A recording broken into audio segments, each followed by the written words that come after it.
You know how certain people can seem perfectly reasonable when you first meet them? It's the same way with words, perfectly reasonable too, until you dig a little deeper and then you say, wait a minute. Welcome to Florida, virtual Florida. This is Florida's governor. His name is Rick Scott. You noticed how many Republican governors these days are named either Rick or Scott? This guy's got both. Anyway, Rick Scott is trying to kick thousands of people off Florida's voter rolls before Election Day. And this is one of Florida's senators. His name is Marco Rubio, also a Republican, and he's trying to defend what his governor's up to. Now, what his governor says he's up to is getting rid of illegal voters, voters who shouldn't be on the rolls.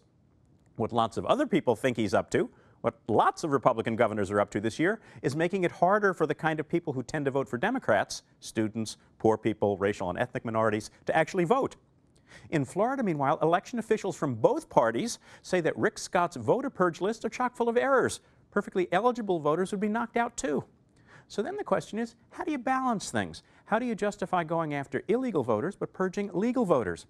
Here's Marco Rubio's try on Wednesday. I don't think, he says, in order not to kick off a single legal voter, we have to somehow tolerate the existence of 100, 200, or even 5 illegal voters. I just don't think that's a valid choice. Sounds perfectly reasonable at first, doesn't it? I mean, if the price of getting rid of 100, let alone 200 illegal voters is maybe you'll also lose 1 legal voter, well, that might be an acceptable price to pay.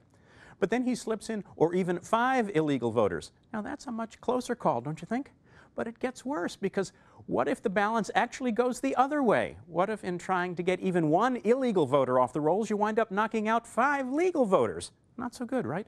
And what if it's 100 legal voters? What if it's 200 or 1,000? Well, that's a terrible trade-off, isn't it? Unless, of course, you're not really going after illegal voters in the first place.